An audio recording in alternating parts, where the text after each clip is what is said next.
Primary diagnosis is when a pathologist looks at a slide and through really kind of a miraculous process, the visual information goes in, something happens in the brain, and then, either instantaneously or a few minutes later, or maybe after some tests, some words come out. The words get into the report and dictates like everything to follow with the patient. So what's in the black box of the brain that's going on? So one is something called features. Features are what you learn in histology class. Here's a nucleus, here's a cytoplasm, here's a fat cell, here's an infectious agent. The second one is context. So you can probably think of some examples where if I show you some features in this one history, but then I show you the same features in a different history, your primary diagnosis might be different, right? So it turns out the context can be really, really important. And then the third one is language. So think about, how important that we all have shared meanings of a set of words that come out of the end, right? Invasive versus in situ, pleomorphic versus anaplastic. Like these automatically, whether you like it or not, I say these words and the part of your brain that makes pictures is already flashing pictures in your head. We don't really understand what's going on. All we have is really the diagnoses to compare. Welcome, my digital pathology trailblazers. Today, our podcast guest is Dr. Keith Wharton from Roche Diagnostic Solutions. And our topic is digital pathology validation studies to get a whole slide imaging system cleared by the FDA. And Roche received clearances for their whole slide imaging system that includes two scanners, the DP200, and that was in the summer 2024, and DP600, and that was at the end of 2024. And we will be talking about what actually needs to be done and why to achieve this milestone, and how this compares throughout the industry, not just what Roche did, but there is a paper in the making that we're going to be talking about. So good to have you on the podcast, Keith. Quick background of how we know each other. We actually worked together previously, and we co-authored a paper. Title of our paper was Tissue Multiplex Analyte Detection in Anatomic Pathology, Pathways to Clinical Implementation. So we brainstormed and geeked out on how multiplexing can be used in the clinic. But we always start with the guest first. So, Keith, let us know a little bit about yourself, your background, and what is your role now at Roche Diagnostics? Thanks, Alex. It's so great to be here. And I just want to say thank you to you for all the advocacy of digital pathology that you have accomplished in the last few years since actually we used to work together. So that paper was published in Frontiers Journal in 2021, and it explores that a was topic when I that incorporated the podcast and blog, Keith. Yeah, I figured you were just thinking about it. I think my motivation for that paper, and if you remember, it was just this widening gap between what's technically possible, all of the discoveries we're making with digital pathology, spatial multi-omic biology. We'll talk about that a little later, and what fraction of that is going to impact patients in the near future. I think it's a widening gap, and that's one of the reasons I'm very passionate about what we do at Roche. And I think today's topic is very relevant. And for that reason, we're going to touch on some topics like the pixel pathway. That paper's not obsolete yet, so even though it's 4 years old. So my background, I started out as a chemical engineer, became a medical doctor, and then trained to be a pathologist. But I did the whole research spectrum from stem to stern. As well. I did a PhD in molecular biology, a postdoc. I was a faculty, and then I was actually associate dean for medical education for a little while before entering industry in 2009. So that was 16 years ago. And I've been really lucky to spend about half the time in pharma and half the time in kind of the diagnostics, life sciences tool space. And so I've been then with Roche Diagnostics since 2022. So it was after we worked together. I'm in a global medical affairs role, and I mean, you could guess what I'm covering, right? I'm covering digital pathology and multiplexing. So, if the shoe fits, wear it, and a handful of other things. Roche is a very rich company from a scientific and product development standpoint. So I'm really thrilled to be here at this point. And I will say I've been really lucky from the standpoint of background as a pathologist in industry to actually do pathology the whole time.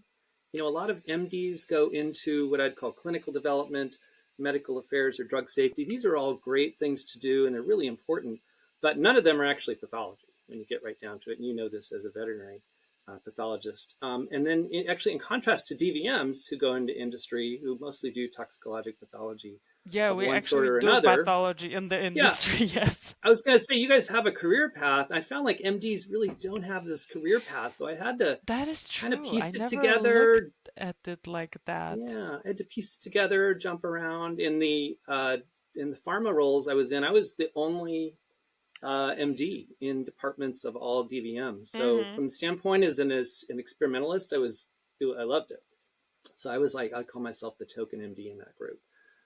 Because as you know, a lot of those folks do combined safety and efficacy studies. So it's actually really important to know what you're looking at and all about the target, the modality, and try to interpret the lesions in context of potential safety signals or efficacy. And so I guess after having pieced that together now for the past 16 years, I'm kind of happy. I've been able to survive in industry as a MD pathologist.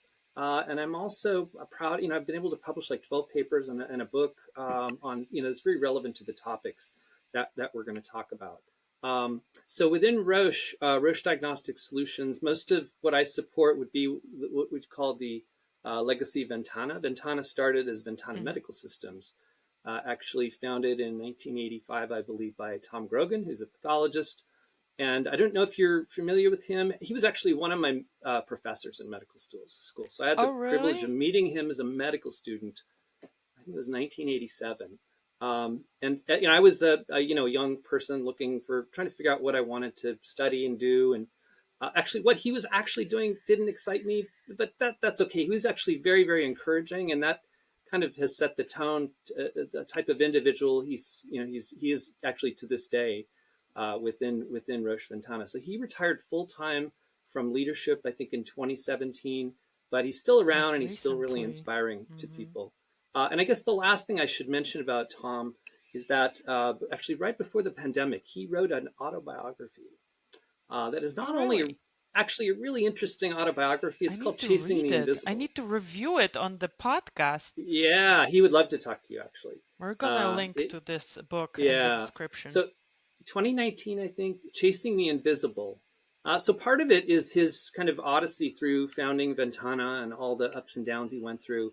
He's really revealing like frankly, how stressful it is to take a company from, twinkle in your eye to acquisition by Roche, in Yeah. this case in 2008. So, but the other piece of that you don't realize is what a major role Ventana has played in the advancement of precision diagnostics, really through Mm-hmm. automated staining, companion diagnostics, and now we're entering this era of digital pathology and entering the next stage. So, yeah, I recommend you I look need to. you You up with need to Tom after introduce this. me. Maybe you can do an We can do introduction that. and then. We can do that. Chasing the Invisible. Of course, it's in it. He called it that because when you look at an H&E, like you can't actually see the stain biomarkers, but he is a hematopathologist, was doing a lot of, in the initially manual immunohistochemistry, and that was like the inspiration and motivation to actually roboticize the whole To thing. automate. Yeah, Oh yeah. my And goodness. he wasn't the only one, but he was certainly one of the leaders. And as you know, it's one of the leading platforms today. That's in Yes. pathology labs. Yeah. I need to read the book because what's happening in somebody's mind to design something like this so early when this method was Yeah. still like a method that not everybody trusted. Right. Like Right. And now, yes, digital if you, pathology, like not everybody trusts. They want others if to do, even though it has been validated so many times already, right? I mean, and if you've done IHC by hand, maybe in your early days, like it I did. works, I some of the didn't time, want and to do then it again. some of the times it doesn't work, and maybe it's twice as dark on Tuesday as on Thursday, and as we know, like that just doesn't work especially for semi-quantitative Hmm. companion diagnostic type biomarker. So that's pretty much me, and as I said, I'm thrilled to be here today with you to chat. Let's talk about the Roche digital pathology DX system. You guys recently received the clearance for primary diagnosis. Can you give us a quick rundown of what the system is all about and how it fits into the digital pathology landscape? Sure, I'd be happy to. So you mentioned the actual name of the system.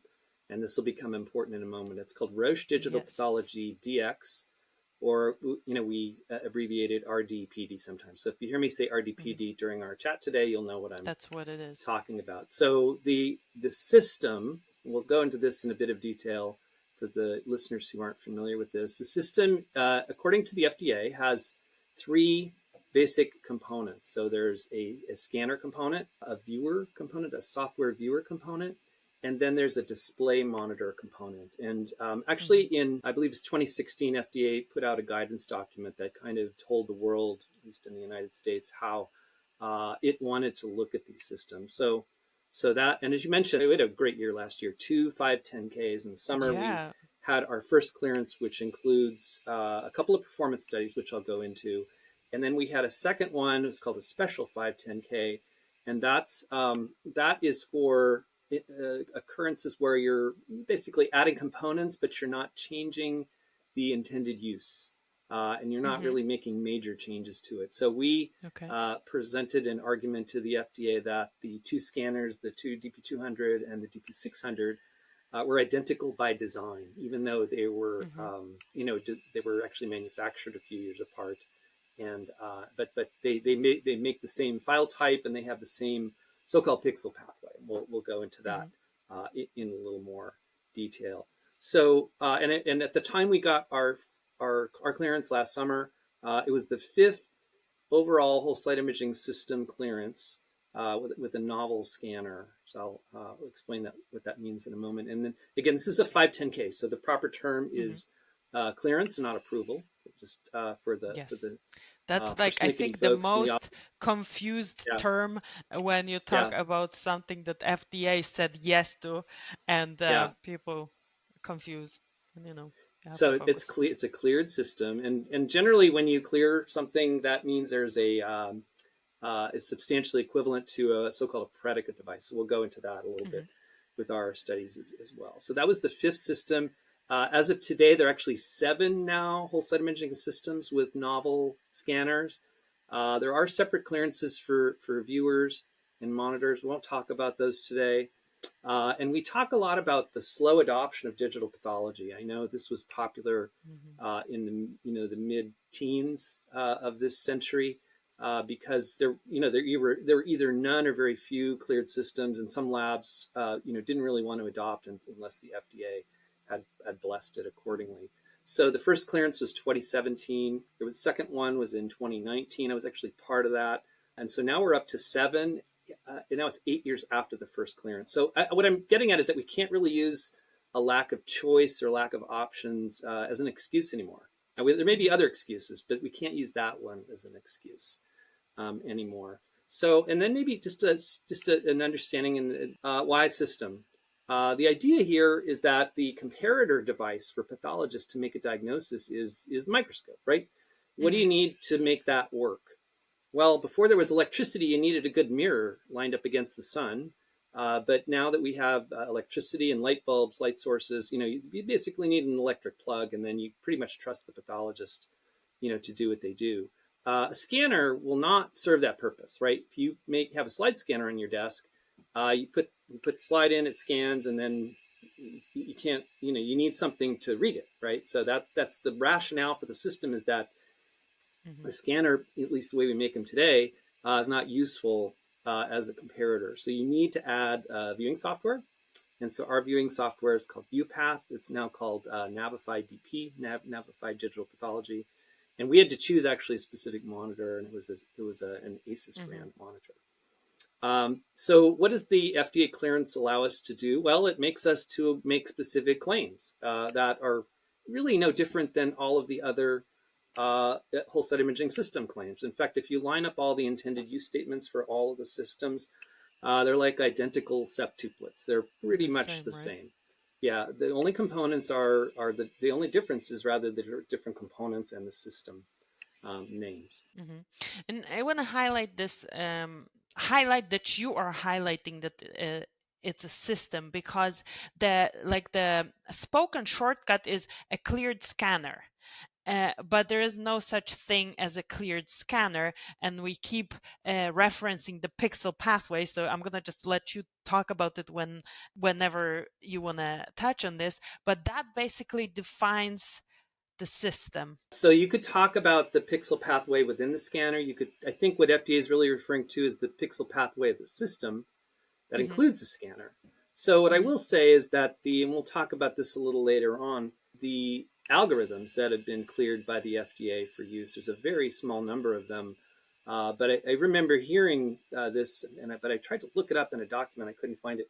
The position has been that in order to get an algorithm cleared through the FDA or approved, if it turns out to be, it has to be done on a previously cleared or approved system. Mm-hmm. So the idea is that it's like you're building a house, right? The foundation might be the scanner. And then on top of that, the walls are the viewing software. And then maybe the second floor is a viewer. And then on top of that, maybe there's some software functionality. That's your crow's nest or your two-car garage or however you want to look at it. So the idea is that the system is really the foundation of kind of everything you need to do going forward, including algorithm development or any technical advances. We recorded a demo video at USCAP. I was at the Roche booth, and you are going to be able to see it on YouTube, the Ventana DP600 scanner. But today I want to dig into your validation study. So the scanners are going to be separate, and I'm going to send everybody who is on my list an email about that as well. But I'm interested in the validation.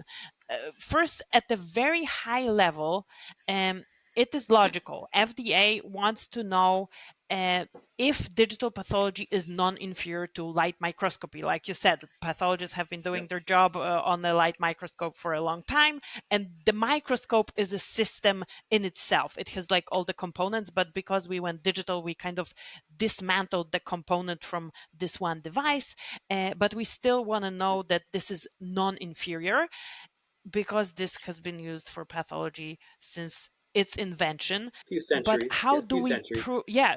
For centuries. Now, how many Yeah. centuries? 2 centuries? 3 centuries? I don't know how many. Depends on how far you go back. You're going Right, back. depends. Almost two. But Almost two. We'll put it that way. exactly. But how do you Yeah. prove that something like that has been in use for so long Yeah. is Yeah. like the new thing is the same as the old thing, even though they look Right. totally different? Like at the high level, what does the FDA want to know? Sure. And now we have 7 examples that have been published in decision summaries. So I would say the best way to get a sense of how the FDA looks at these is to first look at that performance document in 2016 and then look at the summaries. And then we have a paper in press, as I mentioned, that'll go into a bit more detail. So they're looking at a couple of things. And I will say, you mentioned validate. Like we're a medical device manufacturer. We're not a lab per se. So the V word means different things, typically slightly different things to medical Mm-hmm. device manufacturers than to a clinical laboratory. So I'm talking now about the former. So they want an assessment of precision and accuracy, and these seem very intuitive and foundational for really any device, right? But because there are so many cleared systems, they're all equivalent, substantially equivalent. The study designs are fairly fixed, so you have a little bit of leeway there, but not much. And actually, ours kind of rolled out at the beginning of the pandemic, and that'll be a really interesting tie-in I'll make near the end. So the goal is that you have these 2 studies. They're fairly sizable. One measures precision, one measures accuracy, and you have to meet so-called acceptance criteria. So you have to decide ahead of time, like what level of precision or accuracy you need to achieve. And then the goal, of course, is using statistics to disprove the null hypothesis. So the null hypothesis in this case would be that digital pathology is nowhere near as good as microscopy. So to disprove that, you need to actually, the way we do it is take a difference in accuracies, and then that difference has to be a certain amount. Mm-hmm. So, what is the like high level? What's the difference between precision and accuracy? And why does the FDA want to see both? Because, like you say, device manufacturers have different requirements than if you would take a device and then validate it in a lab, right? There, you don't have to do so much, but here you do. Why do you need those two components, and what are they showing? So I will say, just before I get into that, this is an Hmm. example where a single person with a single idea, and let's just say they were an octopus, they had lots of hands, they still couldn't do it by themselves. So as a pathologist, I have Uh-huh. some idea of what would convince me, but I'm not what I would call a card-carrying statistician. So what I will say is that in the design of these studies, and of course in the analysis of data for anything, for any health authority, statisticians need to be involved so that you have proper study design, and then you have it's powered adequately enough to rule out any confounding sort of not irrelevant or biased explanation. So that is one reason these studies are pretty juicy. I'll get into that in a moment. So Hmm. I would say the philosophical question of why is well, us just say, why don't I go into what we're I actually love that you measuring? called Okay. philosophical Um, question. well, again, some of it's history, and because you're dealing with the substantial equivalence, you can't rewrite the book, right? You've Hmm. got the predicate, and Hmm. you have to show your equivalent, and that's pretty. I want to say it's pretty locked in. But let's step back and ask, like, what is primary diagnosis, right? Primary Hmm. diagnosis is when a pathologist looks at a slide, and through really kind of a miraculous process, the visual information goes in, something happens in the brain, and then, either instantaneously or a few minutes later, or maybe after some tests, some words come out. The words get into the report, and that dictates like everything to follow with the patient. So what's in the black box of the brain that's going on? The way I think of it is that there's kind of three components of primary diagnosis. So one is something called features. Features are what you learn Hmm. in histology class. Hmm. Here's a Hmm. nucleus, here's a cytoplasm, here's a fat cell, here's an infectious agent. The other one, the second one, is context. So you can probably think Hmm. of some examples where if I show you some features in this one history, but then I show you the same features in a different history, your primary diagnosis might be different, right? So it turns out the context can be really, really important. We'll go into that in a little bit. And then the third one is language. So think about, Hmm. how important that we all have shared meanings of a set of words that come out of the end, right? Invasive versus in situ, pleomorphic versus anaplastic. Like these automatically, whether you like it or not. I say these words, and the part of your brain that makes pictures is I already know. Yes. flashing pictures in your head. We don't really understand what's going on. All we have to do is all we have is really the diagnoses to compare. All right, so and then, of course, my favorite study around making diagnoses is that, like, it's not specific to humans, right? Remember Richard Levinson's famous paper where he trained pigeons to read breast cancer, Pigeons. Yes. benign versus malignant, I know. with a little bit of, caloric incentive. Nevertheless, like, the pigeon version of Keith could probably do a pretty good job, doing what Keith is trained to do. So that's an amazing insight. It's very evolutionarily deep process, probably relates to visual cues that help you find food and survive and mate and stuff like that. All right, so the Hmm. precision study then looks at 23 pre-selected features that, again, they were already baked into the prior predicate devices study, so we didn't really have a choice in those. You would recognize all of them, right? There's things like, adipocytes, skeletal muscle, nerves. There's some abnormal things as well. There's no comparator group, though. But you do have Hmm. multi-reader and multi-site, multi-scanner and stuff system. So in the end, for that study, we had almost 5,000 instances where a pathologist looks at a region of interest, and they're supposed to Hmm. identify a feature. So 5,000. So that's like 4 digits. That usually makes the statisticians quite happy to have an N that high. Yes. Um, yeah, right. I All right. So remember then the other studies study. from my PhD where we had like three mice per group. One died, and the statisticians were like, "No Shh, way." shh, Yeah, yeah. shh, don't tell They anybody. higher Yeah. the number. But really, there's no reproducibility crisis in science, really. No, just kidding. Um, all right. So then the other study, the accuracy study, that's like the granddaddy study. That was, in their Hmm. case, 4 sites, 4 pathologists per site, over 2,000 cases. And the basic design is that the pathologist looks at a case with microscopy, and then they look at the same case with like a washout with digital, or vice versa. They're randomized and they're put in smaller groups and they're mixed up and so on. So if you add all of that up, it's almost, I think it's 15,000-ish diagnoses were made. So 15,000 instances where a reader looks at a case and says, yes, it's basal cell carcinoma, or it's a hernia sac, or whatever. And then that wasn't enough actually the endpoint was the disagreement rate. So it's the disagreements, the clinical diagnostic disagreements that make a difference in patient care. And so we train them. So we have, in our case, we had 20 adjudicators.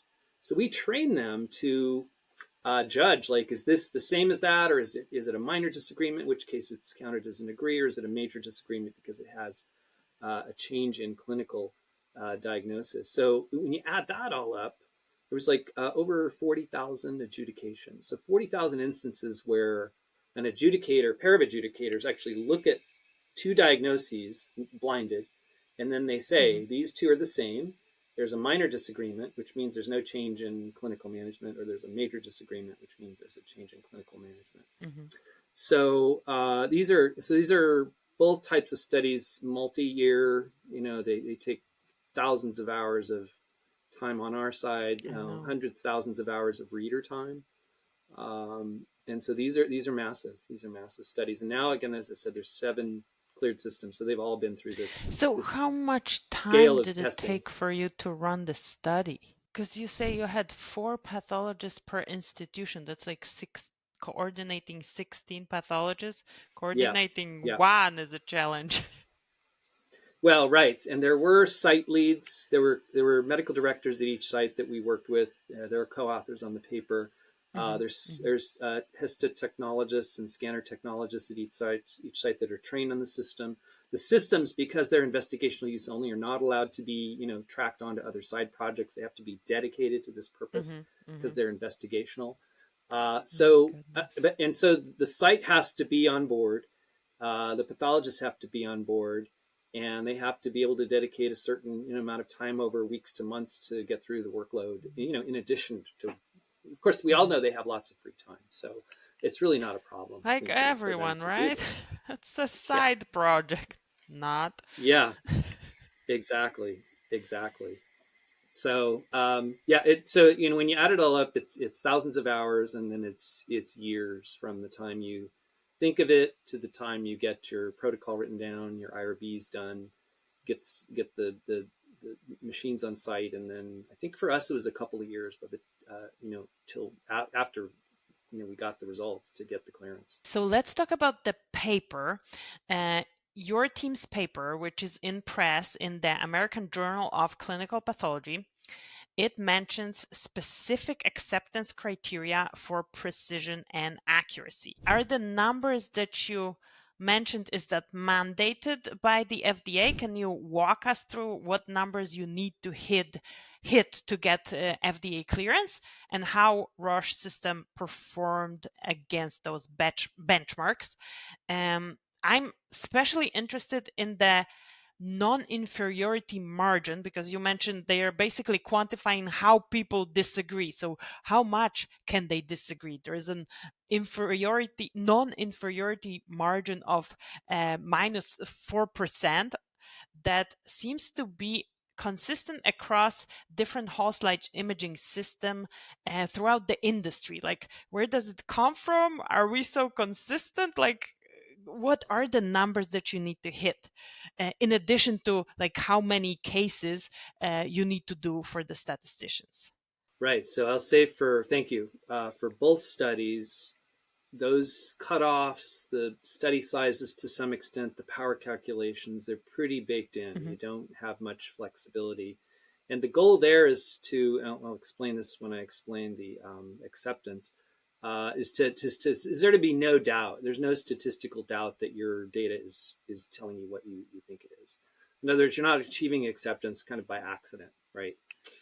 So the studies are sized that way. So that's like impossible from if you talk to a statistician. Okay, so for the precision study, remember I said there's like almost 5,000 instances where a pathologist, looks Mm-hmm. at a screen and says, and looks at a list of features and says, check, check, or not. We landed around 90% for all of the metrics, and that included Mm-hmm. like inter-site, inter-day, inter-reader, and so that so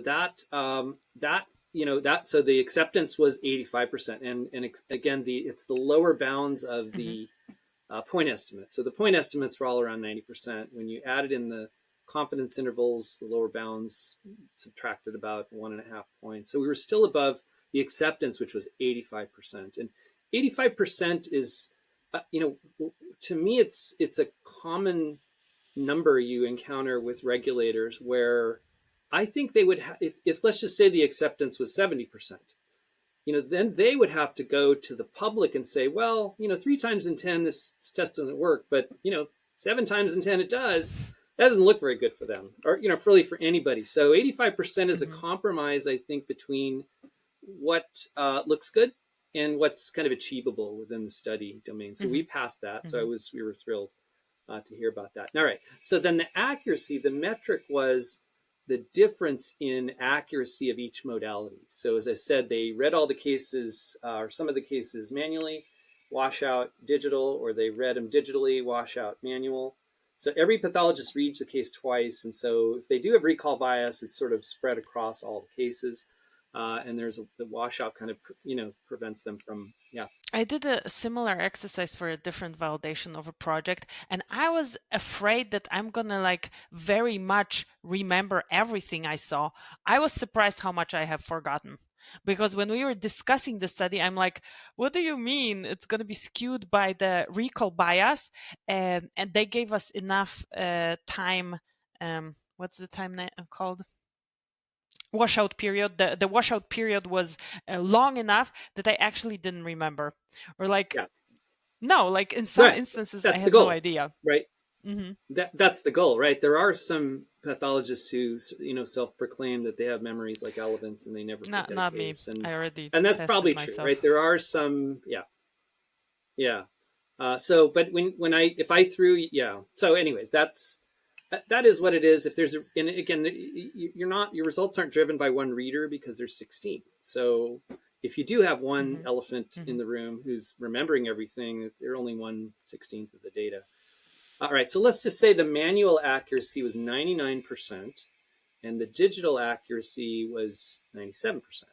So the metric was Hmm. DR minus MR, which is -2 in that case. Okay, so if the Hmm. acceptance is -4, you had to be greater than -4. So -2 is greater than -4. And actually, I just gave you the point estimates. If you include the confidence intervals for studies of this size, it drops it down about a percent. So where did we land? We landed at -0.6%. With confidence intervals that overlapped 0, and the lowest bound of that confidence interval was about 1 point lower, so -1.6, again, which is still, I'll call it miles away from -4. So we were quite happy there that we passed. And so an interesting Hmm. thing, I think now that all of these studies is, again, there's been 7 clearances, so there've been 7 studies of kind of the scale. 6 out of 7 of those, the difference in accuracy overlaps with 0, and Oh, really? all 7 of 7 actually were greater than -4%. So that, to me, in addition to each system being passing, it tells me that DP is passing, right? I think we'll go into that Yeah, that is point a my little more impression. It's subtly later basically on. that's Yeah, what it is. yeah, yeah. So that's good news for DP. It's good news for the systems, obviously, and it's a vote of confidence, I think, for the non-inferiority of the two. Do you think that because of that, there's gonna be no, there's not gonna be like relaxation of anything because every device is a new device and that's just the norm and people will expect that. I was just hoping like, oh, maybe then people don't have to do 5,000 slides or whatever, 2,000 cases, because it actually is good enough. There have been a few clearances based on viewers that had much smaller cohort size. The risk with a smaller Okay. cohort, of course, is that with the confidence intervals, you won't pass, right? So, That is true. and we'll go into the factors that contribute. As I said, our study, all the studies, have a matched digital and manual group, and so the endpoint is the difference between the two. So what that means is that whatever environment is contributing to your modality accuracies, should be contributing equally to both of them. And what you're really looking for is a signal that shows that one is actually inferior. And so the fact that they overlap with 0 says you can't find any, which is good. Again, it's a vote for each of the systems. It's a point, vote right? for digital pathology in general. Yeah, absolutely. So were there any particular tissue types or any diagnoses that were really good on digital and not so good on the microscope, or the other way around, that they were good, like very concordant between pathologists on the microscope but not so great on digital? Was there anything specific there? So there are signals, I'll say. There's really nothing specific because none of those subtypes, subgroups, organs are powered appropriately to confidently state that there's, for example, you can't read liver biopsies with VP. None of them had enough sample size to even show that, even if there was a big difference. So we controlled for that two ways, and this is similar to where the other groups looked at it. First of all, you're not allowed to front load the cohorts with a bunch of easy cases, a bunch of BCCs and hernia sacs, right? You actually have a predetermined list of organs and diagnoses and the proportions thereof that each site needs to pull out of their archive and enroll. And they do it pretty much consecutively, but they also have targets for specific organs. And we had to meet, most of those. So there were 20 organ groups. And when we do subgroup analysis of the 2,000 cases, 20 groups. And when we do subgroup analyses, the difference in accuracy for every one of those groups was within plus or minus 4%. So again, not powered appropriately, but in other words, there were no organs present that were really driving a good or bad accuracy with one of the other modalities. So the differences were, within a range over all 20 organs. All right, so then we subdivided those 20 into 74 organ plus, diagnoses or procedure types. And these are all predetermined as well based on the predicate device.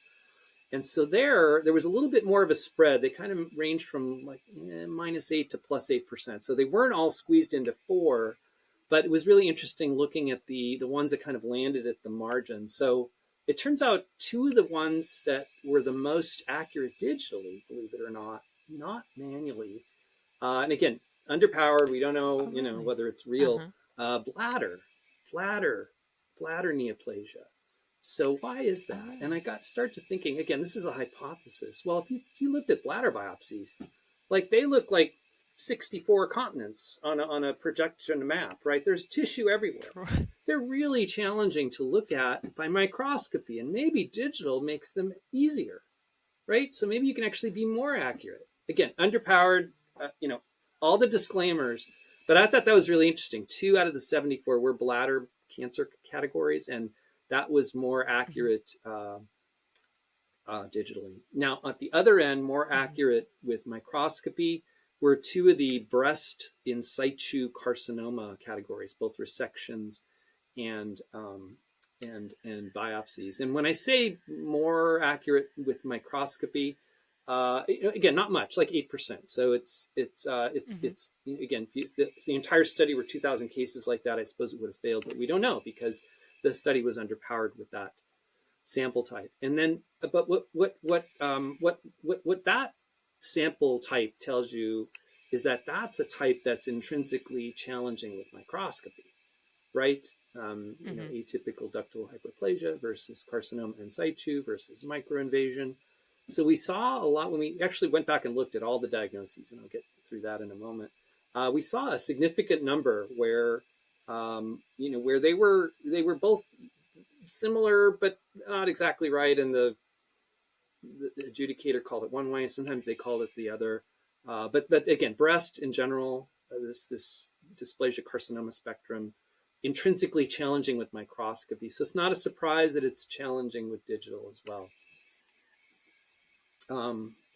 Let's see. So then, when we looked at all these subgroups and we chopped up the data several different ways, we didn't really find any, system specific or DP specific, pitfalls. So in other words, the statistics told us they were non-inferior, and then when we looked at subgroups, we didn't see a real consistent trend with any of the non-statistically significant subgroups, beyond those that I mentioned. And most of the rest were Hmm. within this plus or minus 4% range when you looked at difference in Hmm. accuracy. Hmm. So these were organs or types of diagnosis. And in the paper, you mention specific microscopic features like nuclear grooves Mm-hmm. that were sometimes challenging to Yep. identify digitally. And we're going to explain what these are, especially in the Yep. context of Langerhans cells histiocytosis. Uh, but then you Yeah. had Yeah. perfect identification of the same feature in other contexts. So there's one like, and you mentioned that there is different context to the same feature at the beginning, right? So there was one context of a feature Right. where people didn't recognize it digitally, but then there was the same feature but in a different context, like thyroid Yeah. cancer, Yeah. where they did recognize it. So what does this tell us about how pathologists recognize features digitally versus glass? And like, does this inform in any way the training of pathologists when they transition to digital? Yeah. Those are really good questions. So remember, precision study did not compare to microscopy. So that would have required Hmm. us having a microscope set up and an arrow saying what's this Hmm. feature Hmm. on a microscope, and then doing the same thing digitally. So that was not done. So we can't really say anything about comparison to microscopy with the precision study design. But I think your questions raise a kind of a larger question of, well, why isn't it 100%? Like, can you only see 9 out of 10 features with your system? Like, what's going Hmm. on? And it turns out that might be the null hypothesis answer. But what happens is, actually, if you look at what they chose instead of the right answer, it tells you a lot about Hmm. why they chose that answer and why they missed it. So I'll explain that Yes. quickly. So you mentioned nuclear grooves. Yeah, nuclear grooves were the troublemakers the study is designed by having 3 different cases with a Hmm. feature, and so Hmm. our curator chose 2 cases that are what I would call textbook: thyroid cancer, ovarian Okay. cancer. So these are things like, if you're a medical student, you're learning about these. It's like, oh, nuclear grooves. If you see those, you think thyroid, you think ovarian. And there are a handful of other things you think of as well, but medical students can't memorize everything, right? Um, so there was a case called, you mentioned Langerhans cell histiocytosis, which is a childhood Hmm. disease, and these are characterized by sort of marginally neoplastic Langerhans cells. They accumulate in the body. There are different forms of it, but they have nuclear grooves, and they're immune cells. Um, so for some reason, only 2 out of 72 instances where the pathologist looked at those LCH cases and called nuclear grooves, they got it right. So only 3%. It was abysmal, and that accounted for nuclear grooves being the worst feature identified in the entire set of 23. So that really, dragged down our results. But when we looked at what they chose instead, it was 2/3 of the Hmm. ones of the 70, of the 72, the 70, let's say 2/3 of those or more chose so-called Reed-Sternberg cell. So Hmm. Reed-Sternberg cell, as you know, is the pathognomonic cell, malignant cell of Hodgkin disease, classic Alzheimer's, right? It's a two big Hmm. nuclei, two big nuclei, two big nucleoli, and they're kind of next to each other, and it's like the owls hooting at you. So they called, most of them called it that. And then if you look at kind of the background of that lesion, it has a benign infiltrate. These are kind of funky looking cells. A lot of Reed-Sternberg cells, as you know, are what's called non-canonical. They don't, you can find owl's eyes, but not everyone, has those owl's eyes. So they basically So look we like can nuclear infer glues. that, yeah, we inferred that they kind of looked at the whole background. They saw these big cells that were, kind of bordering on multinucleated. And they said, Hodgkin's, it must be it's Hodgkin's, must be Reed-Sternberg. Check next case. Mm-hmm. So that was one reason I think that's plausible based on our data. Yeah. So then the second reason they missed it was, I would just say, atypical example, right? We all take histology. We learn these beautiful prototypical examples of a feature. The one that we highlight in the paper are called asteroid bodies. These are features Mm-hmm. of granulomatous and other types of inflammation. And they basically look like big red starfish or octopuses. They have long, stringy arms. And they have a nice red center. They don't really look like asteroids, but they're Whoever is called going to be asteroid watching bodies. on this on YouTube, it's going to be on the screen. Don't worry. So if you're just listening and you want to Excellent, see them, excellent. we're going to put them on the screen. No worries. Excellent. I'd love to hear that.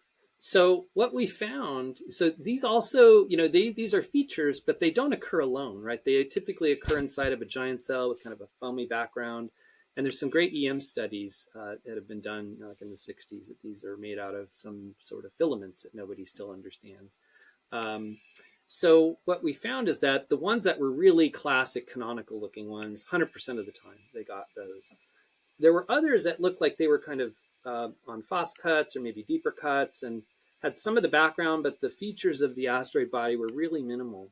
But they still got those like 80% of the time. So in that case, it tells me that like even though it was a really bad example, they got the context and they said, oh, it must be an asteroid body because Mm-hmm. that kind of looks like Mm-hmm. a poor asteroid body, we'll say. So that was the other one. And then the third reason they didn't get 100% was that, once again, let's see, there we had 6 readers, 5,000, almost 5,000 instances where a reader is looking at an ROI, looking at a checklist, check or not. And what we found is that there were many instances where when they missed it, it wasn't that the feature wasn't there, is that wasn't the feature chosen by the curator, because the study Okay. design only allows the curator to select one feature. So and the most prominent example was osteocytes versus osteoclasts. Okay, so Yeah. think of those, right? An osteocyte is embedded in bone and it's got arms, but you can't really see it. It's kind of squished by the bone. And the osteoclasts are, bone resorbing cells. They're multinucleated. They don't look anything like each other, No. but they often They are appear like together. in different places, but you're going to find them in the same slide. They're in different places, but um, we don't have an arrow in these ROIs saying, here's your feature. What Mm-hmm. is it? It's not name the feature. It's find the feature Oh, and then name it. Yes. okay. So what we found a lot of the times was that it was a bone section. They picked osteocytes, but it And was named one where them. there was an osteoclast in it. And they Okay, said, I oh, it's not, understand. and they were allowed to select both. But I guess my argument here is like, all right, I'm looking at a thousand ROIs, and I don't want to select. I attribute that kind of to fatigue, maybe.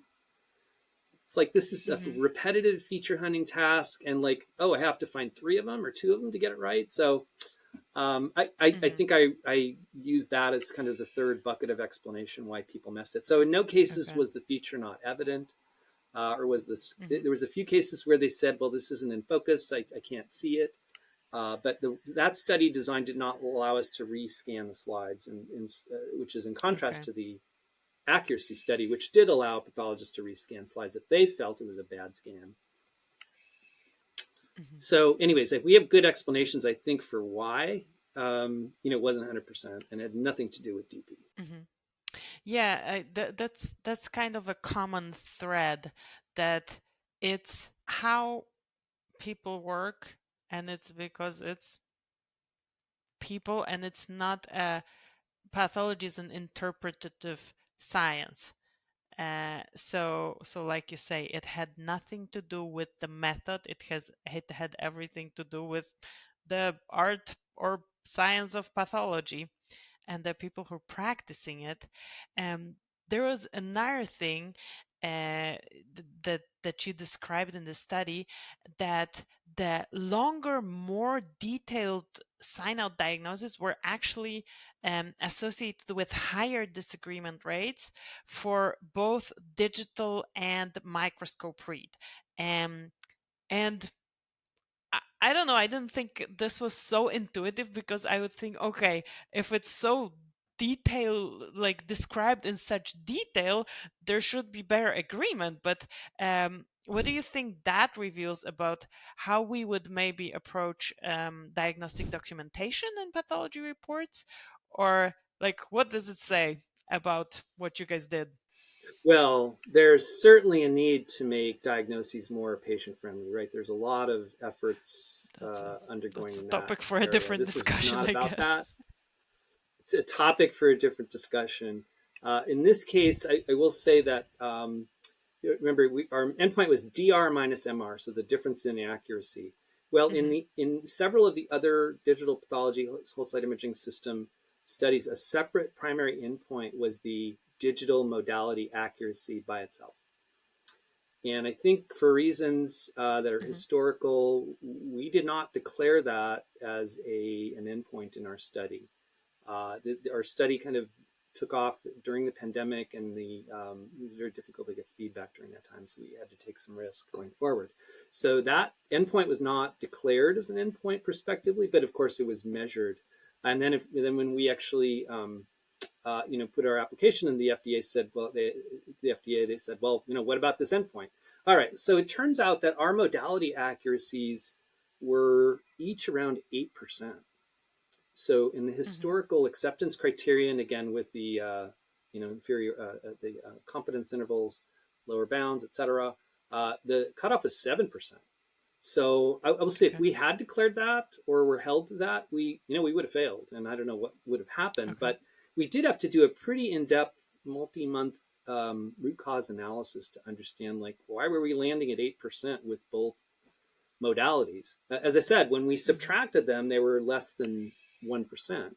But Mm-hmm. viewed separately, they, at least the digital one, would have failed. So we did a root cause analysis, and it turns out we can blame the pandemic.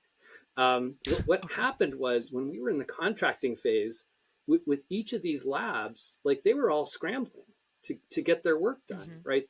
The digital wasn't really, we remember that time, right? Digital was only used kind of spottily. There was some emergency EUAs and enforcement Exemption. discretions and things. So all the sites we were working with, we worked with three clinical labs and one academic lab. They were all game. They all wanted to participate, but they said, we have to enroll the cases more quickly. So what they ended up Mm-hmm. doing was not shortening or focusing or I'll just say curating the diagnosis to kind of what the primary diagnosis was. So we all know pathologists are notorious for hedge language, for verbosity, for use of different types of Description instead terms. of, yeah. So Mm-hmm. so we know that, right? So what happened was, for lots of the cases, is that they like, the whole report was just pasted into our database, and then the adjudicators had to sort it out.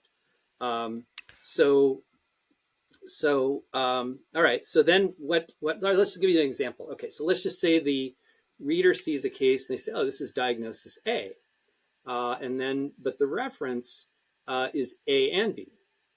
Or Mm-hmm. maybe it's A, but I can't rule out C. So do you call that an agreement because they both got A? Or do you call it a disagreement because they missed B or C? And Okay.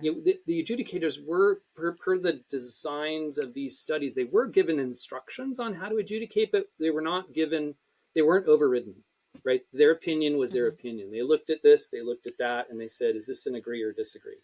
And we trusted them to do that. Now, Okay. another unique feature of our study is that we had 20 adjudicators, and they worked in Mm-hmm. teams. And so when we did our analysis, we ended up seeing kind of a similar phenomenon across all of the adjudicators, and I'll explain that in a moment. So what this teaches us, I think, is that I mean any kind of absolute modality accuracy in a study as an endpoint is not a good endpoint, right? It's very risky because Okay. there are all kinds of other factors that can enter Mm-hmm. into the study design, execution, uh, data analysis that could get you, let's just say our final number was 20%. Everybody'd say, oh, Mm-hmm. well, oh my goodness. But then what if manual was also 20.1%? So the difference is, 0.1%. So I think it's dangerous actually to have modality accuracy by itself without some context as an endpoint in these types of studies for sure. Yeah, I see it as like you are assessing something that's already an interpretation by somebody who didn't interpret it. So you, like you say, you add more um, variables to the system that you're evaluating, like because you already evaluated the features, and the like assumption or belief is then okay, whoever saw the features can take the features and make whatever the diagnosis should be out of those features, and this is where interpretations comes into play, that results in a report that may be convoluted because we're pathologists.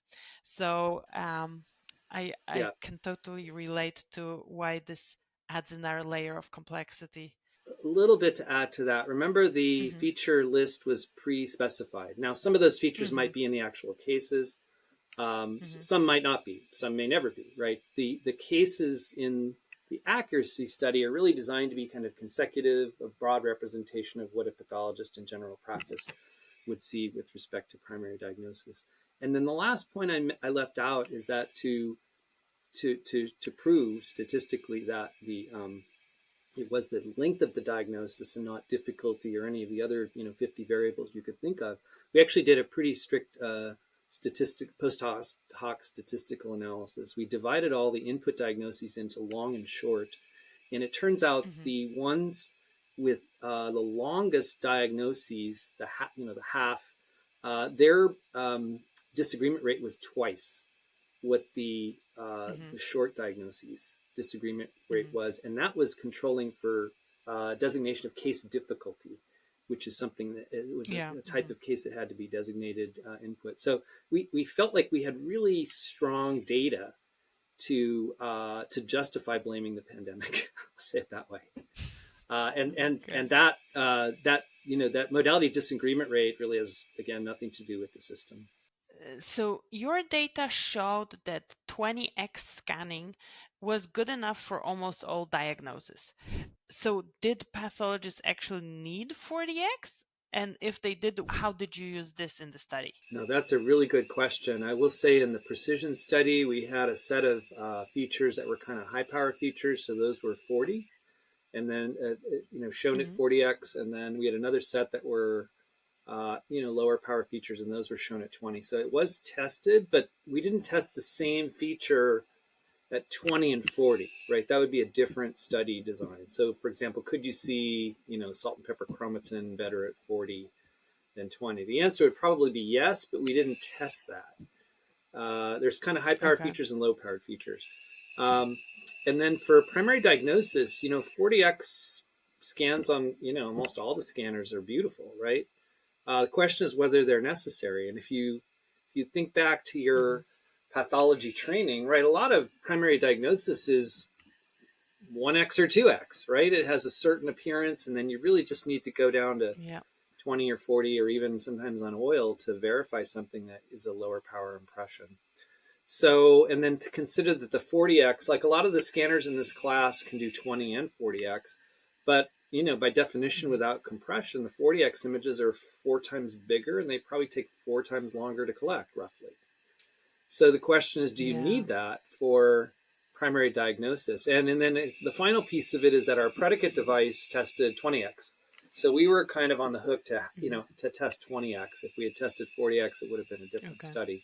So our scanner, like the predicate Mm-hmm. device, will do 20x and 40x scans. So anyways, lots of background to that. But the bottom line is we scanned everything at 20 and then gave the pathologist the option to scan at 40 if they felt like, well, this isn't good enough, or I need to see a higher power image.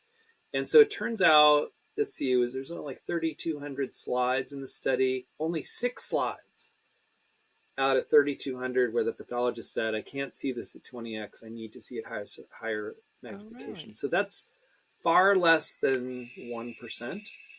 And I think, again, Uh-huh. that's kind of what the predicate device study showed. And it also says that 20x is fine for the vast majority of diagnoses that Mm-hmm. happen in general surgical pathology. So was there anything specific? Was there the pattern? I know it was only a couple of slides, but like, what did they ask for? Why did they ask for 40x?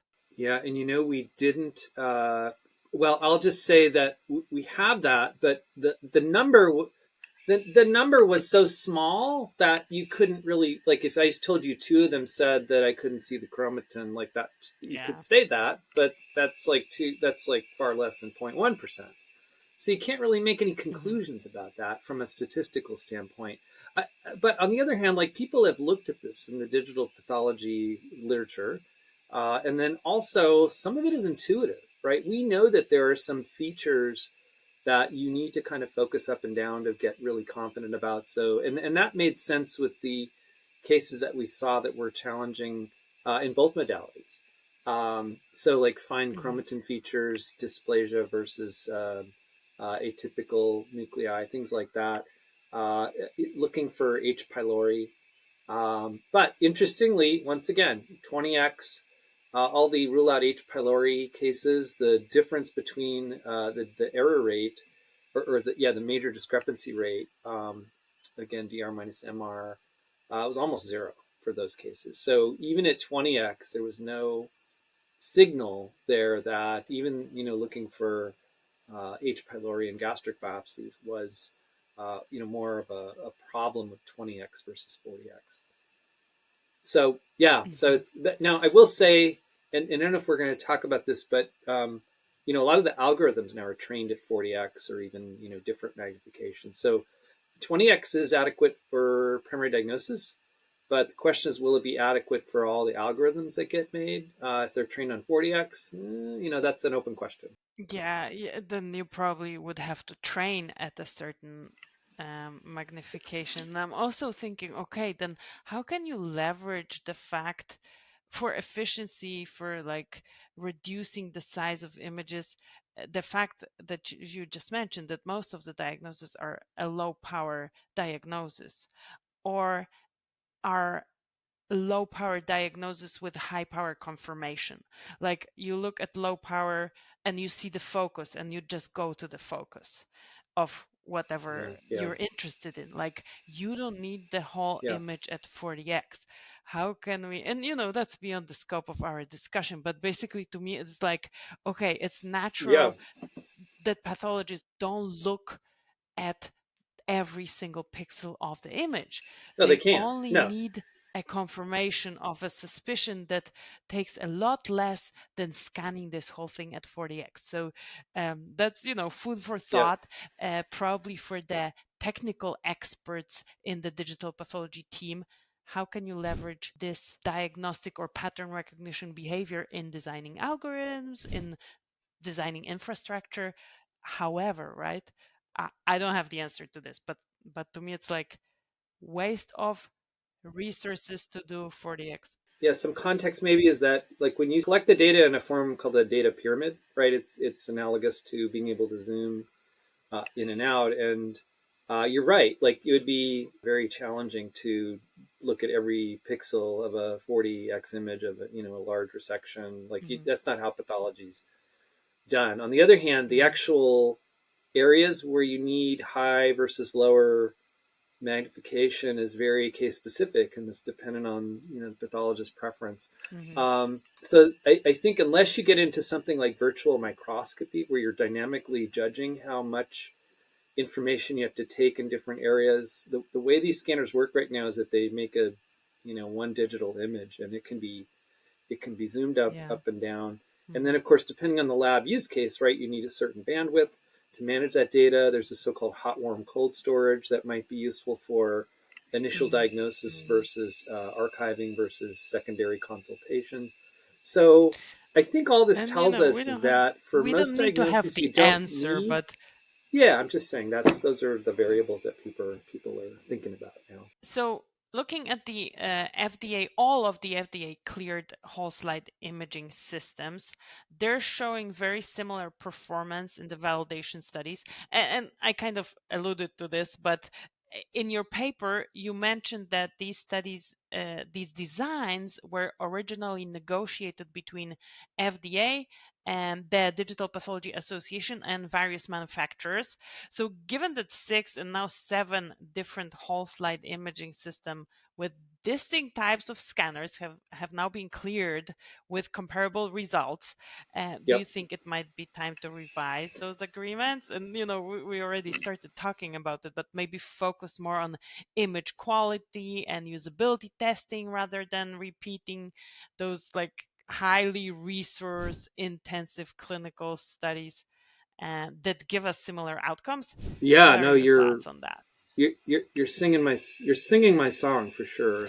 I think I was with one of the manufacturers when we did the performance study for the second system that was cleared, and we were really excited to see that. And this was like 2018, 2019. We were really excited to see that the numbers came out almost identical to the first system. They were like right on top of them. Hmm. And so, and I've given several talks on this, and now contributed to the literature in various ways. And in some of the informal talks, I kind of joke. I like to joke about things sometimes. That now with five of these, six of these, and the seventh one, it's almost like we're rediscovering a constant of nature. We're rediscovering pi. Hmm. We're rediscovering the gravitational constant. Like we're seeing the same thing over and over again with very different systems from a design standpoint. Hmm. So I think that does raise the question of whether you need, studies of this magnitude after you have so much experience now, almost a decade with these devices. So this is a point in our paper, and for this purpose, we compare our results with everybody else's. Hmm. And so these studies are a lot of work. They're quite burdensome, millions of dollars, years. I don't even want to know how many hours they are of people's time. And we saw the effect of basically taking shortcuts during the pandemic when people's time was Hmm. was was critical. So it does really, I think, force the field to raise the question, regulators as well. Is there a less burdensome approach? And I think the things you mentioned, the system usability, the critical task, the risk analysis around that. Does that performance, is that Hmm. adequate for primary diagnosis? We can test that today. And then image quality, right? There are Hmm. actually already make metrics within the FDA about what constitutes image equivalence for pixel identical images, and that could certainly be Okay. expanded to include pixel non-identical images or images of a particular type. There are metrics to do that. So I think we're entering an Hmm. era that maybe relieves some of the burden around the creation and definition and updating of these systems in the future. Hmm. I hope so. I also I kind of secretly hope that after the pandemic, where we had the discretion to use the systems, that this data is gonna support the use of whichever technically good system for generating these images. And I still secretly hope that all this data from all the systems that were allowed to be used then is going to be gathered together with what the manufacturers did for clearances, and that you can have like a giant data pool saying, hey, it's good enough. Like, ask the pathologist if it's good enough for them and let them work with it. Obviously, within a framework, within parameters, and things like that. But I think, like you say, do we need to keep rediscovering nature? It's a microscope in Well, a box in a different form, yeah, right? how many significant digits, right? How many significant digits do we need Mm, pi to, I guess, at this point? You know, this is why, again, almost 10 years has passed since the first clearance. So mhm. it's always a good time to reassess uh, contemporary We've been standards, I would say. touching and mentioning the pixel pathway. So basically, when digital pathology first emerged, the pixel pathway, the path that pixels take from scanner to viewer to display, was typically maintained within systems from a single manufacturer, right? And now we're seeing systems cleared with components from different vendors. And you guys have your own system, but I know that on the back end of those systems, you can attach algorithms.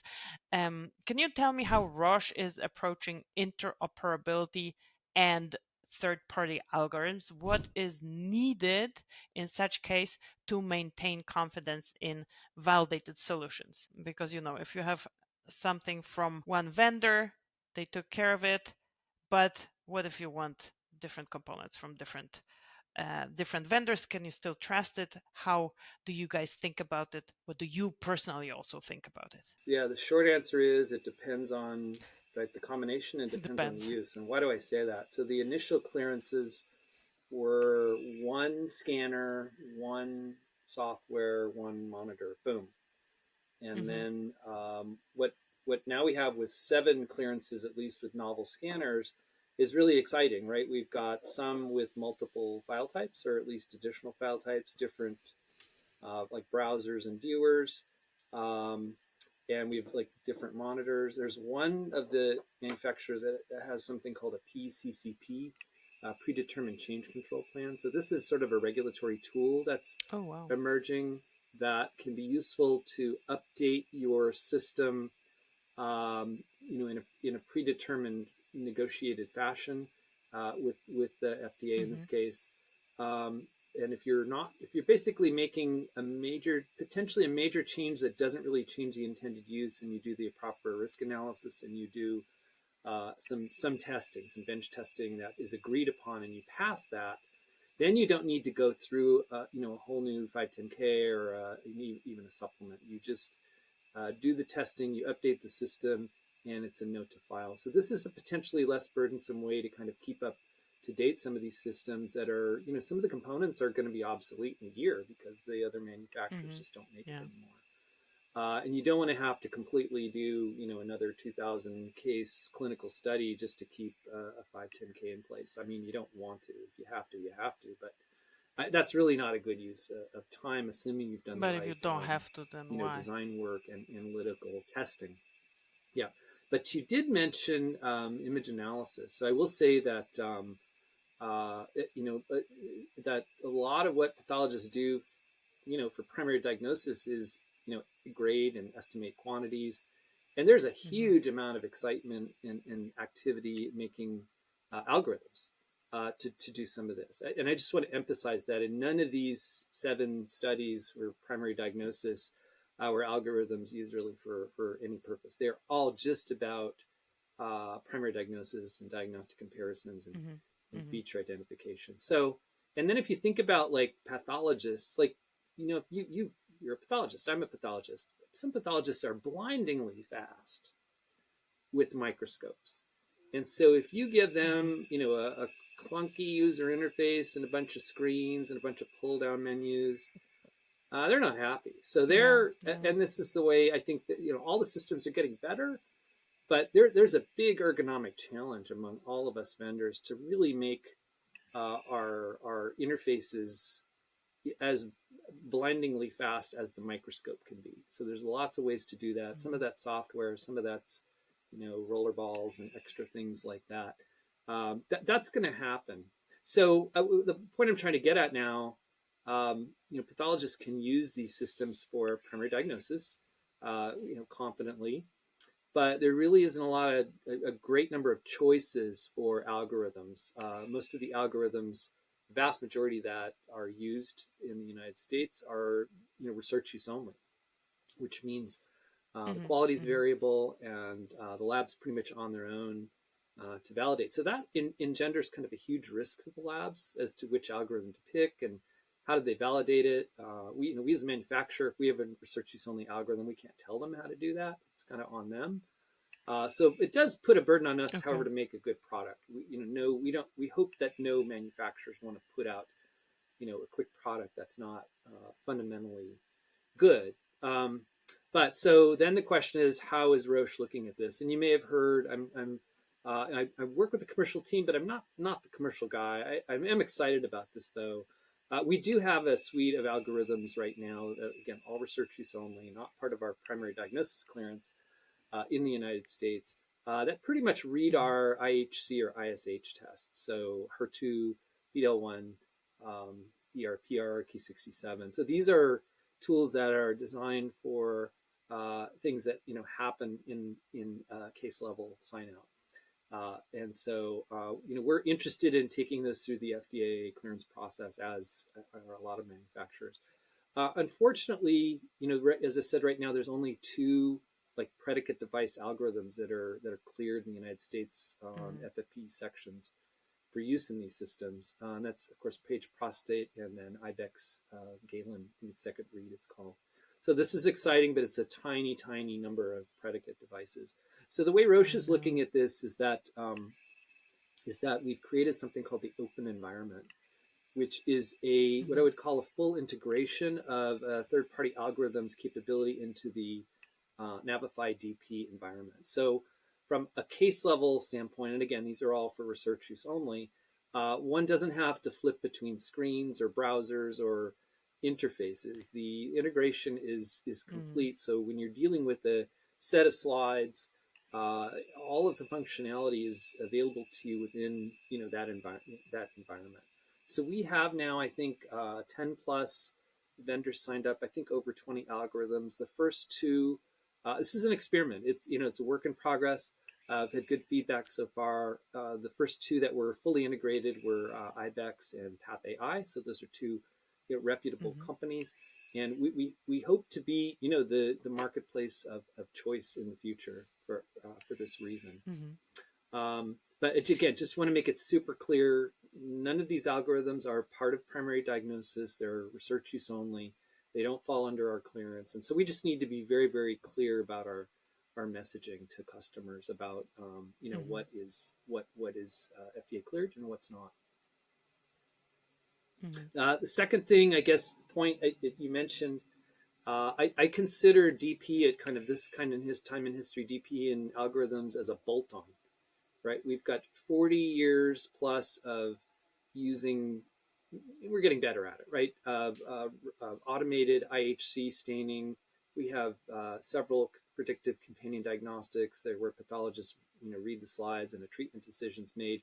We've got hundreds and hundreds of sort of called class 1 stains in the United States that are used as a basis of diagnosis and prognosis. And everything happens with that being read on a microscope, just fine in the lab now. And now we have all this excitement around big data, digitization. And so we're scanning these slides and we're creating a ton of data. So it's a bolt-on, right? I don't want to say it's an afterthought, but it is kind of an afterthought. We're trying to add it. But then, of course, the question is for any particular AI or really anytime you make the system more complex by adding something, are you magnifying error or are you compensating for it? And I would say we don't know because it's a bolt-on. There's only one way to find out. You've got to do the experiment. Are you getting a number that compensates, for example, for a stain type, pre-analytical variation, or are you getting a number that's actually making it worse, right? Are you worse than the pathologist? So this is a whole area of investigation that needs to happen. I would say the Roche solution there is linking the design of the assay with the scanning and the algorithm by design. Because what that does then is, in my mind, it like de-risks the lab's decision on which assay to choose, which scanning system, which algorithm, right? You may pick, this scanning system, or rather this stain, run on this stainer, you add on this scanner, you file it in this format, you run this algorithm. It might work. Like It might work fine, might not. You don't know. And I think there are going to be some labs that maybe they like that level of uncertainty because they want to tinker and see what's going to happen. But there's going to be a lot who just don't want to repeat others' Yeah. mistakes, I think. So I think one of the Roche strengths is integration by design. Yeah. And I think not only because there's even more variability because or not only variability but variables that you add to the system that you have to test. You're testing something fundamentally different than what we were just talking about. You're not testing the pathologist's ability to recognize something and diagnose disease. You're testing and Right. and to me this is like an in like a flaw of comparing quantitative scoring to a visual semi-quantitative assessment, because how are you checking if those algorithms are good enough? You're checking against your ground truth, and unfortunately your ground truth generator is a human that is worse at the Yep. task of quantification than the computer that you're comparing them to. So that's like, to me, that's another whole different way of evaluating this. And me personally, I think it's not being done correctly. It's not being done according to our physiological and visual strengths, but we don't have a better way to do it. And the way we do it right now visually is the standard of care. So then on the other hand, you're comparing to standard of care. So that's Right. like a whole other mix up, but I totally um, get the message that you're trying to convey, doing it by design. um, and the next question is, okay, what is the design to then test it and check it and make sure that it's not a lot of uncertainty coming out on the other end. Well, I do think you bring up a really important point about the pathologist being the ground truth today. And I think if you set up a study for registration or scientific credibility, if you Mhm. don't consult a pathologist or use their opinion, it's viewed as like not credible, and you're just you're doing random computer vision. I don't think that's completely true, but I think on the other hand, there will be a point maybe in the future when the algorithms get so good compared to the pathologists that it'll no longer be acceptable to consider the pathologist the ground truth. Mhm. The image, computer vision on that's properly tested and it, will be the ground truth. I Mhm. think that's coming. I think we're still a ways away from that. Yes. But of course, maybe it's like like Wobegon Days. Do you know this NPR show where like No, everybody's above I average don't. kind of thing? Every pathologist thinks they're above average at. Yeah, no, it's an American radio show. I don't think they do it anymore. But the joke was, yeah, all the children are above average. Yeah, I guess it's, everybody thinks that they're better than the average. I mean, I like to think about myself that I'm better than the average. Well, of Um, course you are. I mean, so am I. right. I mean, right, of course. Oh, thank you, thank you. But Yeah. depends in what. But I agree with what you say. Or there's going to be another like orthogonal modality to check against. And what do I mean by that? So in the first chameleon challenge, Yeah. um, that also counts for annotations, for everything that goes into this algorithm development. For the chameleon challenge, where they were looking with image analysis for epithelial cells in lymph nodes, basically cancer metastasis in lymph nodes.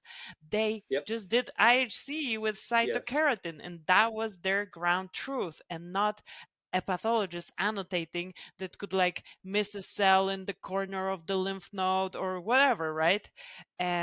So I thought that was a good way of solving it. Obviously, resource money intensive, but it is an objective method you can compare to.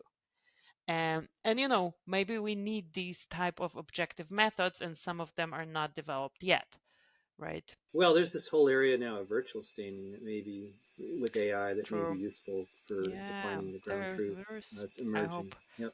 Yep.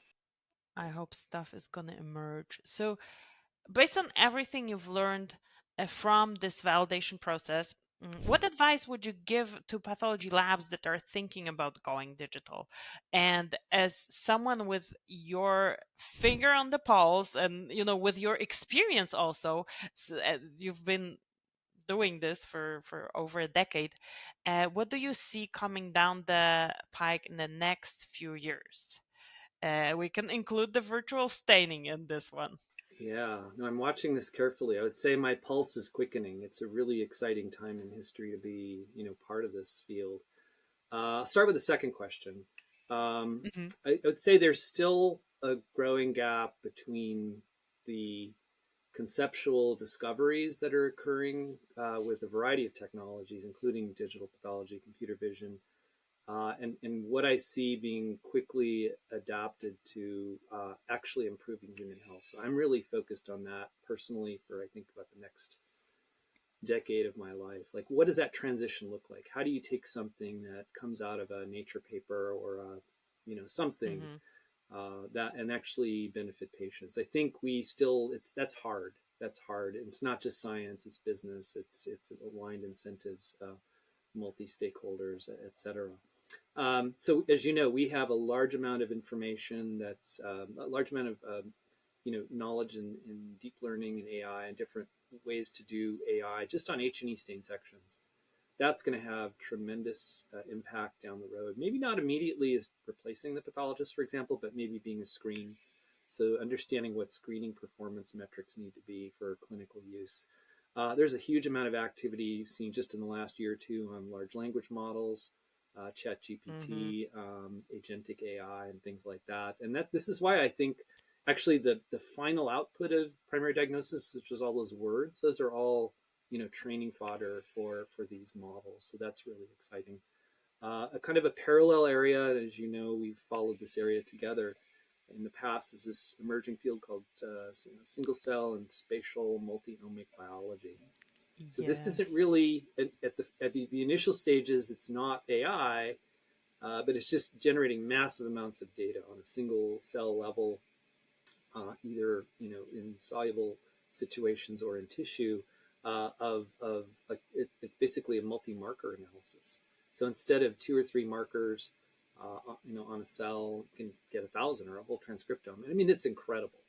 These techniques have really just emerged in the last couple of years at this scale. So the amount of data, the amount of discovery that will, I hope, feed into diagnostics is going to be massive. And probably the leading indication would be some sort of use in immuno-oncology, understanding why some Hmm. patients respond to Yes. checkpoint inhibitors and some don't. It really requires that you get a handle on all the different cell types in the biopsy, not just the tumor cells, which ones are helping the immune system, eliminate the tumor, which ones are preventing it, what is their mechanism. Like spatial biology tells you that. It's Hmm. absolutely amazing. But the question is priority.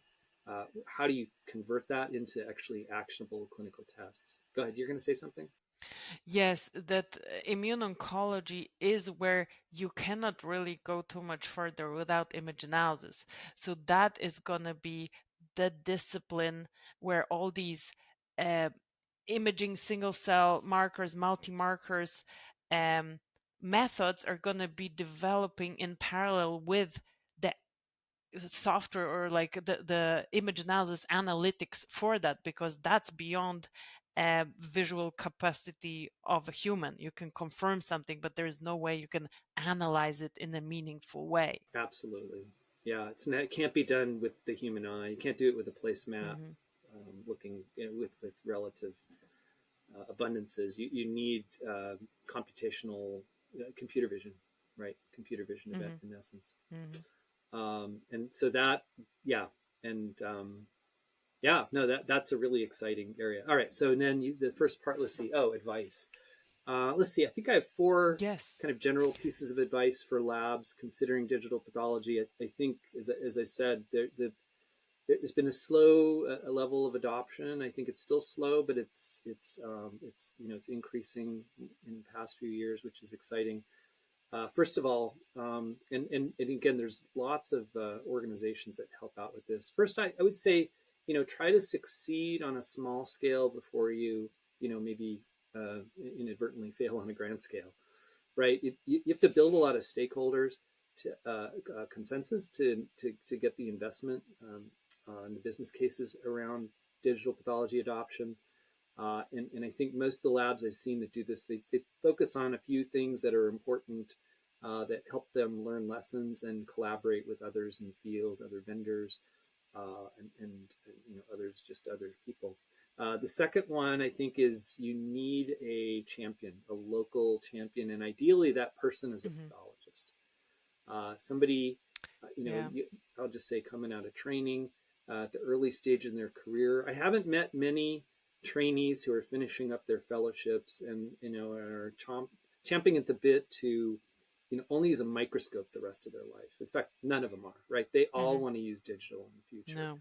So I would say you get a fellowship trained new partner in your firm or a new pathologist, and you make part of their job being the champion to work with the different teams and help enable some sort of installation that actually will work.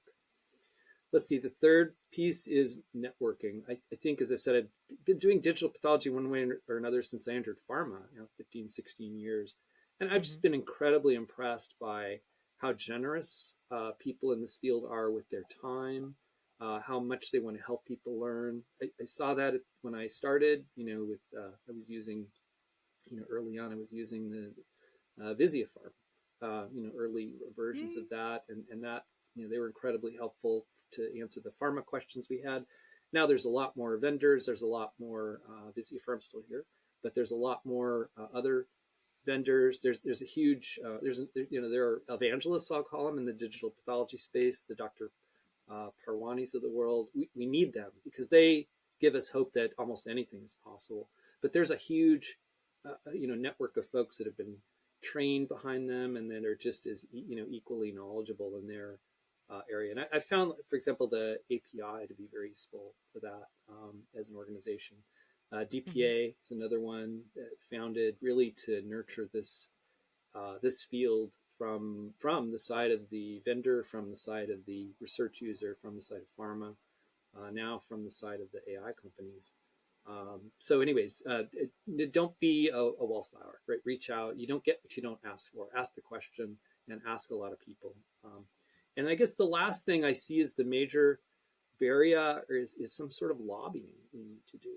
Right? It was the Hmm. American Reinvestment and Recovery Act of 2009 that, at least in the U.S., mandated the use of electronic medical records to get reimbursed, and and so that and then a few years later, as everybody was using, for better or for worse, electronic medical records, we now have 43 Category 3 CPT codes in the United States.